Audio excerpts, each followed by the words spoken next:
ગુજરાતના અમરેલી જિલ્લાના ચલાલા પોલીસ ચોકી લોકોના ટોળા ભેગા થયેલા હતા। ત્યાં લોકોને પૂછતા હોય દરમિયાન બીજલભાઈ નામના વ્યક્તિએ બતાવ્યું કે હાર્દિક નારાયણભાઈ ખેતરિયા દેશી દારૂમાં પકડાયેલ હોય તે ગામમાં 4 થી 5 વ્યક્તિઓ દેશી દારૂ વેચાણ કરી રહ્યા હોય ખુલ્લે આમ તેના ઉપર કેસ નહીં ને આ એક જ વ્યક્તિ ઉપર કેસ કેમ અને બીજા કોઈ પર કેમ નહીં તે જણાવ્યા બાદ બીજલભાઈ નામના વ્યક્તિને પોલીસ અડધું કરીને પોલીસ ચોકી અંદર મારકૂટ કરીને અંદર બેસાડેલા હતા। ત્યારબાદ રિપોર્ટર રાઠોડ મહેન્દ્રભાઈને પોલીસ રવિભાઈ બિન પ્રેસ આવીને રોડ ઉપર સાઈડમાં ઊભા છે તે સીસીટીવી બાબા સાહેબના સર્કલ પોલીસ દ્વારા લગાવેલું છે અને સીસીટીવી કેમેરા હાલમાં છે।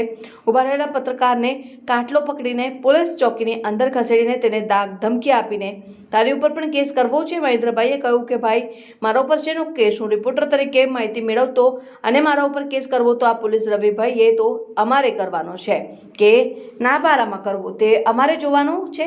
તંત્ર આવા માનસિક રોગવાળા પોલીસ બનીને બેઠેલા કાયદાનો દુરુપયોગ ઉઠાવી રહ્યા છે અને ચલાલામાં જાહેર દારૂ પર વેચાઈ રહ્યો હોય। શું આ દારૂ ક્યાંથી આવે છે અને તે પોલીસને ખબર હોતી નથી।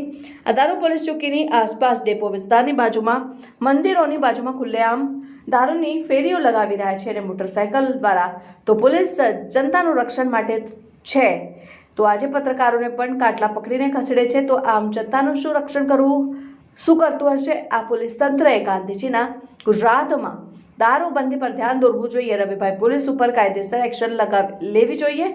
આમાં જનતાનો કોઈ પણ રક્ષણ કરે તેવી કોઈ સ્થિતિ જોવા મળતી નથી। રિપોર્ટર રાઠોડ મહેન્દ્રભાઈ, ન્યૂઝ 7 ઇન્ડિયા, અમરેલી।